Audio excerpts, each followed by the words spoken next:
Class example 3.2.4. I want to talk a little bit more about function notation and hopefully put your mind at ease to say that it's not actually that hard. Mathematicians are lazy. I'm not sure if I've mentioned this in the past, but you've used formulas like this when you were in different grades. So we've got in this particular question, C is equal to 25n plus 100, where the cost in dollars is going to be represented with the C, and for a feast following an Arctic sports competition, where N is the number of people attending. It's quite a common question. So I'm just going to jump to question B and C really quickly to show you. You kind of already know what's happening here. It says determine the value of C at 100. What this is really telling you is what happens, what is the cost when 100 people attend? That's what this question's asking us.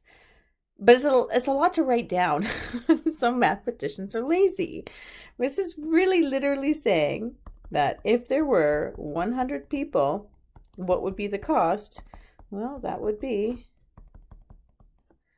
$2,600 would be the cost.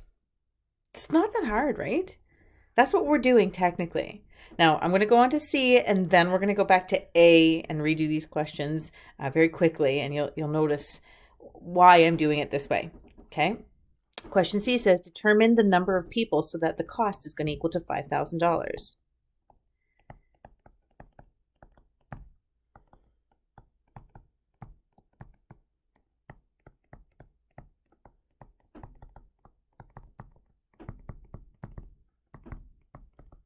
That's a little bit easier to understand, don't you think? Like, okay, I want to know how many people there are.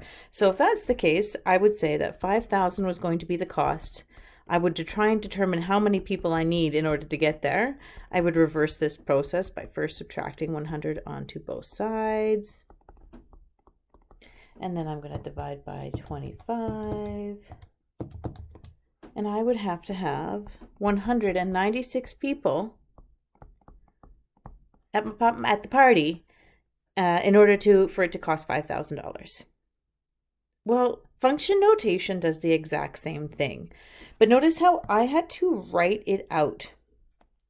This is where the laziness comes in. If I say C at n, which is my function notation, is 25n plus 100, there's a couple of things it's telling me, like we've seen in our previous example. This is the input. And you can either call this the output or this entire thing the output. So the input is going to be the number of people, and the output is going to be the cost. That makes sense, right? The more people, the more it's going to cost. So this is really what we're doing with this function notation. So instead of writing out what is the cost when 100 people attend, I can write this.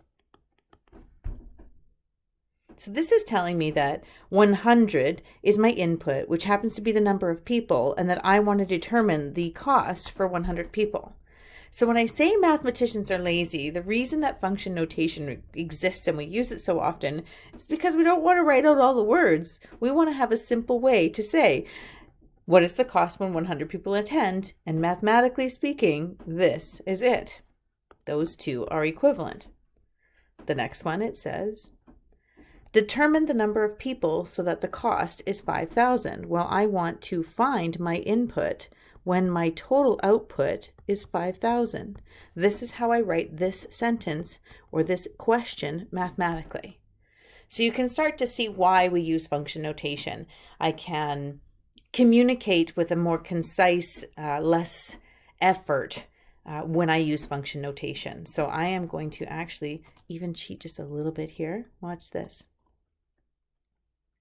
Oops.